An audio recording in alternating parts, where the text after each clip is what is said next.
একজন জবরদস্ত আল্লাহর ওলি এবং মুহাদ্দিস, যিনি হাদিসের দর্স দিতেন, হাদিস পড়াতেন, আল্লামা সুলাইমান জাজুলি রহমাতুল্লাহি আলাইহি। একটু জোরে জোরে বলি সুবহানাল্লাহ। মুহাদ্দিস ছিলেন, হাদিসের দর্স দিতেন, হাদিস পড়াতেন। ও আল্লাহর ওলি সুলাইমান জাজুলি ইসলাম প্রচারের জন্য প্রায় সময় সফর করতেন। আল্লাহর ওলি সুলাইমান জাজুলি সফর করতে করতে একটা মরুভূমির কাছে গেলেন। মরুভূমির কাছে যাওয়ার পরে মরুভূমির কাছে যাওয়ার পরে আল্লাহর ওলি সুলাইমান জাজুলি দেখতে পাইলেন নামাজের সময় হয়ে গেছে। আল্লাহর ওলি সুলাইমান জাজুলি রহমাতুল্লাহ আলাইহি মনে মনে ভাবতেছেন নামাজের সময় হয়ে গেছে, নামাজ পড়তে হবে, আর নামাজ পড়তে যাইয়া ওযু করতে হবে, আর ওযু করতে গেলে পানির প্রয়োজন। এখানে কোথায় পানি পাই? আল্লাহর ওলি সুলাইমান জাজুলি পানি খুঁজতে লাগলেন, দেখলেন কোথাও পানি নাই। আল্লাহর ওলি সুলাইমান জাজুলি এবার কি করলেন, দূরে দেখলেন একটা কুঁড়ে ঘর দেখা যায়। একটু জোরে জোরে বলি সুবহানাল্লাহ। আল্লাহর ওলি সুলাইমান জাজুলি যখন কুঁড়ে ঘরটা দেখলেন, সুলাইমান জাজুলি রহমাতুল্লাহ আলাইহি মনে মনে ভাবতেছেন ওই জায়গার মধ্যে গেলে মনে হয় পানি পাবো, আর পানি পাওয়ার পরে পানি দিয়ে ওযু করে আমি আল্লাহর হুকুম নামাজটা আদায় করবো। একটু জোরে জোরে বলি সুবহানাল্লাহ। আল্লাহর ওলি সুলাইমান জাজুলি ওই কুঁড়ে ঘরের দরজার সামনে চলে গেলেন। চলে যাওয়ার পরে আল্লাহর ওলি সুলাইমান জাজুলি দরজার মধ্যে নক করলেন, কে আছো?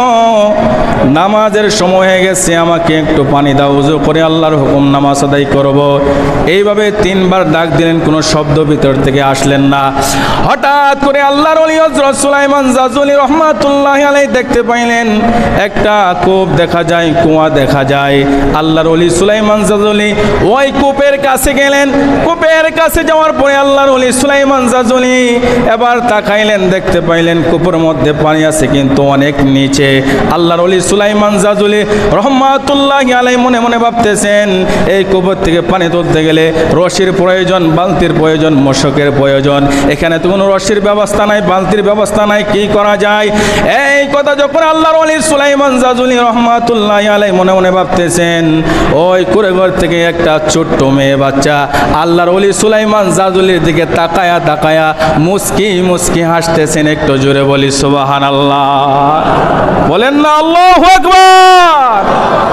ছোট্ট একটা মেয়ে আল্লাহর ওলি সুলাইমান জাজুলির দিকে তাকায়া তাকায়া মুস্কি মুস্কি হাসতেছেন। আল্লাহর ওলি সুলাইমান জাজুলি আশ্চর্য হয়ে গেলেন, আমি এখানে পানির জন্য পেরেশান হয়ে গেছি, আল্লাহর হুকুম নামাজ আদায় করার জন্য ওযু করব, পানি নাই, আর এই মেয়েটা মুস্কি মুস্কি হাসতেছেন আমার দিকে তাকাইয়া।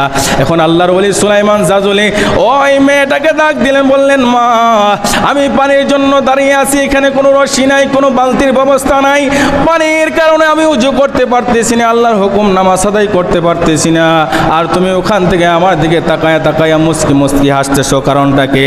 যাই মাত্র আল্লাহর ওলি সুলাইমান জাজুলি এই কথা বলল, এবার ওই ছোট্ট মেয়েটা ডাক দিয়ে বলেন, আপনি একজন আল্লাহর ওলি, আপনি একজন মুহাদ্দিস, হাদিস পড়ান, আপনি কি রশি ছাড়া বালতি ছাড়া কূপ থেকে পানি তুলতে পারেন না?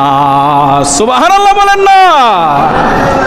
একজন মুহাদ্দিস মানুষ, হাদিস পড়া, এত বড় আল্লাহর ওলি, আপনি কি রশি ছাড়া বালতি ছাড়া কূপ থেকে পানি তুলতে পারেন না? মেয়েটা যখন এই কথা বললেন, আল্লাহর ওলি সুলাইমান জাজুলি বলতেছেন, কিভাবে সম্ভব? রশি ছাড়া বালতি ছাড়া কিভাবে আমি পানি তুলব? এই কথা যখন বললেন, ওই ছোট্ট মেয়েটাকে করলেন, ছোট্ট একটা পাথর আনলেন, ওই পাথরের মধ্যে উঠলেন। পাথরের মধ্যে উঠিয়া ওই মেয়েটা মনে মনে কি জেনে পাঠ করলেন। পাঠ করার পরে ওই মেয়েটা ওই কূপের মধ্যে তুতু নিক্ষেপ করলেন, তুতু পালাইলেন। যেই মাত্র তুতুটা নিক্ষেপ করছে রে বাবারা, আল্লাহর ওলি সুলাইমান জাজুলি দেখেন তুতুটা নিক্ষেপ করার সঙ্গে সঙ্গে নিচের পানি উপরে উঠে আসলো। একটু জোরে জোরে বলি সুবহানাল্লাহ। বলেন না আল্লাহু আকবার। মুসলমান, সুলাইমান জাজুলি আশ্চর্য হয়ে গেলেন। ছোট্ট একটা মেয়ে মনে মনে কি যেন পাঠ করলো, তত দিল, নিচের পানি উপরে চলে আসলো।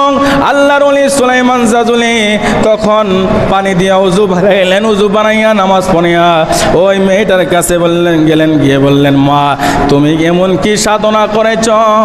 তুতোটা দেওয়ার সঙ্গে সঙ্গে নিচের পানি উপরে চলে আসলো। এবার ওই মেয়েটা বলতেছেন, আমার অন্য কোনো সাধনা নাই, আমি বেশি বেশি করে রাসূলুল্লাহ সাল্লাল্লাহু আলাইহি সাল্লামের উপরে দুরূদ শরীফ পাঠ করি। বলেন না সুবহানাল্লাহ। আল্লাহর ওলি সুলাইমান জাজুলি বলতেছেন, কি দুরূদ শরীফটা পড়ো, একটু দয়া করে বলবা। ওই মেয়েটা বলতেছেন, আমাকে রাসূলুল্লাহ সাল্লাল্লাহু আলাইহি সাল্লাম নিষেধ করেছেন বলার জন্য। সুবহানাল্লাহ বলবেন না? আল্লাহর ওলি সুলাইমান জাজুলি বলতেছেন, তাইলে কি আমি এই আমল থেকে মাহরাম হয়ে যাব, ফারেক হয়ে যাব? ওই মেয়েটা বলতেছেন, না, আপনি কষ্ট করতে হবে, সাধনা করতে হবে। আল্লাহর ওলি সুলাইমান জাজুলি লম্বাই দিয়ে সংক্ষিপ্ত আকারে বলতেছি, 1 বছর পর্যন্ত ঘুরে 500 দুরূদ শরীফ একত্রিত করলেন। 500 দুরূদ শরীফ একত্রিত করার পরে ওই মেয়ের কাছে আসলেন, আয়সা বলতেছেন, মা দেখো তো এই 500 দুরূদ শরীফের মধ্যে রাসূলের দেওয়া দুরূদ শরীফটা আছে কিনা? মেয়েটা বলতেছেন না। তখন আল্লাহর ওলি আরো 2 বছর কষ্ট করলেন। 2 বছর করে আরো 500 দুরূদ শরীফ একত্রিত করলেন। 500 দুরূদ শরীফ একত্রিত করে আবার ওই মেয়ের কাছে আসলেন, আয়সা বলতেছেন, মা দেখো তো এই 500 দুরূদ শরীফের মধ্যে রাসূলের দেওয়া দুরূদ শরীফটা আছে কিনা? তখন ওই মেয়েটা বলল, এই 500 দুরূদ শরীফের মধ্যে রাসূলুল্লাহ সাল্লাল্লাহু আলাইহি সাল্লামের দেওয়া দুরূদ শরীফ আছে। একটু জোরে জোরে বলি সুবহানাল্লাহ। বলেন না আল্লাহু আকবার। এরপরে থেকে আল্লাহর ওলি ইমাম জাজুলি দুরূদ শরীফ এত বেশি বেশি করে পাঠ করতে লাগলেন।